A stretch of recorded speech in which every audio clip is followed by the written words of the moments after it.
எல்லாருக்கும் வணக்கம். உங்க கேள்வி வேலை கேட்கலாம். என்ன கேள்வி வேண்டி கிடக்கு? ஒரு நாய்ங்க கூட்டத்தை வச்சுக்கிட்டு எவ்வளவு பேர் தப்பு பண்ணி தெரியுமா? எது? நாய்ங்களா? வாங்க சார், வாங்க வாங்க உங்களை தான். நீங்க தான் சொன்னீங்களா நாய்ங்க கூட்டம்னே? Very good. கடைசியா எப்போ ஒரு நாய்க்கு சோறு வச்சீங்க? 2 நாளைக்கு முன்னாடி? ஒரு 4 நாளைக்கு முன்னாடி?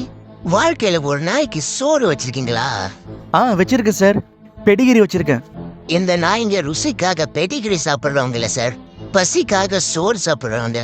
போங்க போய் வதாருங்க. போன வாரம் டெல்லி சுப்ரீம் கோர்ட்டு 5000 திருநாய்களை பிடிக்க உத்தரவிட்டு இருக்கு. பின்ன தெருநாயால எவ்வளவு பேர் கடிப்படுறாங்க தெரியுமா? எவ்வளவு குழந்தைங்களை கடிச்சு கொதறது தெரியுமா? முதல்ல குழந்தைங்களுக்கு நாய்கிட்ட எப்படி பிஹேவ் பண்ணணும்னு சொல்லி கொடுங்க. சும்மா படுத்திருக்கிற நாய் மேல கல்ல விட்டு அடிக்கிறது, கொம்பெடுத்து அடிக்கிறது, இத பார்த்து வளர்ற நாய்க்கு குழந்தைங்கன்னா என்ன தோணும்? குழந்தைங்கன்னாவே எதிரி நினைச்சு கடிக்கத்தானே செய்யும்.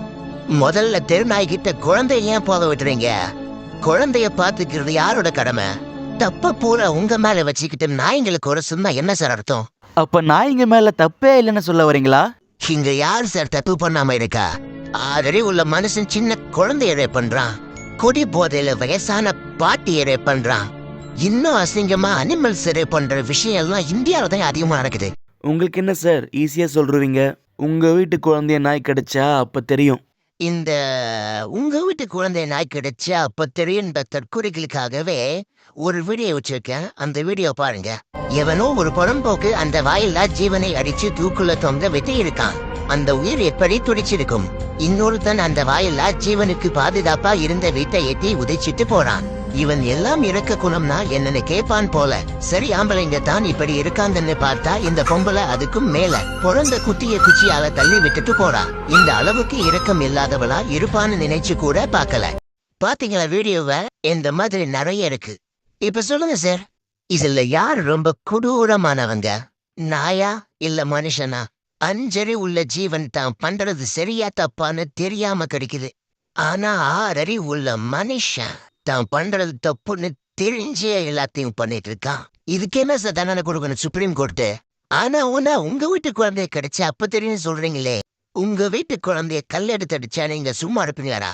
தான் மனுஷன்னா உயிர், நாய்னா மயிரா உங்களுக்கு? இது பின்னாடி இருக்காங்கல்ல, இவங்கெல்லாம் மனுஷங்களால பாதிக்கப்பட்டு துன்புறுத்தப்பட்டவங்க. இப்ப இதுக்கு என்ன சொல்ல போறீங்க? இந்த உலகத்துல இருக்கிறதுலயே கேவலமான உயிரினம் எதுன்னா அது மனுஷன் இனம்தான். மனுஷனால மனுஷனுக்கே பாதுகாப்பு இல்ல, மனுஷனால மத்த உயிரினத்துக்கும் பயன் இல்ல. நீங்க சொல்றதெல்லாம் கரெக்ட் தான். நாய்ங்களால ரேபிஸ் நோய் பரவுது, அதுக்கு என்ன சொல்ல வரீங்க? ரேபிஸ் நோயால எவ்வளவு அப்பாவி உயிர்கள் போகுது தெரியுமா? மனுஷன் ரேப் பண்ணி கொலை பண்றதும் அப்பாவி உயிர் தான் சார். நாய்களால ரேபிஸ் நோய் வருது நான் இல்லைன்னு சொல்லல. ரேபிஸ் வந்த நாய்களை கருணை கொலை பண்ணுங்கன்னு தான் நான் சொல்றேன். நல்லா இருக்கிற நாய்களுக்கு ரேபிஸ் தடுப்பூசி போடுங்கன்னு சொல்றேன். இதெல்லாம் பண்ண செலவாகுதுன்னு நாயோட உயிரியை எடுத்தா என்ன சார் நியாயம்? இப்ப என்னதான் சொல்ல வரீங்க? நாய்களை அப்படியே விட்டுலான்னு சொல்ல வரீங்களா? சார், இந்த உலகம் மனுஷங்களுக்கு மட்டும் சொந்தமானதில்ல. ஒரு சின்ன எறும்புக்கும் இந்த உலகம் சொந்தம். இந்த உலகத்துக்கு எந்த பயனுமே இல்லாத மனுஷன் உயிர் வாழும்போது இந்த உலகம் பரிணமிக்க உதவிய ஜீவராசிகள் உயிர் வாழ்தல் என்னையா தப்பு? நீங்க இப்படி சொல்றீங்க. நாய்க்கு சாப்பாடு வைக்காம இருந்தாலும் எந்த பிரச்சனையும் இருக்காது. யோ, சாப்பாடு வைக்க கூடாதா? ஒரு சின்ன எறும்போட பசி அத்த அரிசி மாவுல கோலம் போட்ட ஊழி ஆயுது. ஆனா இப்ப நாய்க்கு சோறு வச்சு அதை குற்றம்னு சொல்ற ஊராகிடுச்சியா? முடிவா என்னதான் சொல்ல வரீங்க? எங்களை முடிச்சிடாதீங்கன்னு தான் சொல்ல வரோம். மனுஷன் பரிணாம வளர்ச்சிக்காக ஓநாயிலிருந்து நாயா மாறின இனந்தாரு. மனுஷன் வேட்டையாடும் போது கூட நின்று சண்டை போட்ட உயிரினம் யாரு?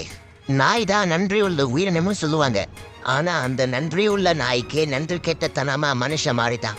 நாய்க்கு ஒருவேளை சோறு வச்சு பழகுங்க, அப்புறம் அதை காட்டுற அன்புன்னு நம்மளுக்கு புரியும். ஆனா அதை செய்யாம சில தற்கொலைங்க நாய் மேல வன்மத்தை கக்கிட்டு தெரியுதுங்க. கடைசியா ஒண்ணு மட்டும் சொல்றேன். இந்த உலகம் எல்லா உயிர்களுக்கும் பொதுவானது. அதை புரிஞ்சுக்காம நான் தான் புளுத்தி எந்துதான் வளர்த்தின்னு சொல்லிட்டு இருந்தா இந்த உலகத்துல எந்த உயிருமே மிஞ்ச போறதில்ல. இன்னும் 8 வாரத்துல டெல்லியில இருக்கிற எல்லா நாய்களையும் புடிச்சிடுவாங்க. அதுல எத்தனை நாய்களோட உயிர் போக போகுதுன்னு யாருக்கும் தெரியாது. நாங்க ஏதோ தப்பா பேசியிருந்தா உங்ககிட்ட கை கூப்பி மன்னிப்பு கேட்டுக்கிறோம். வாழு, எல்லா உயிர்களையும் வாழ விடு. நன்றி.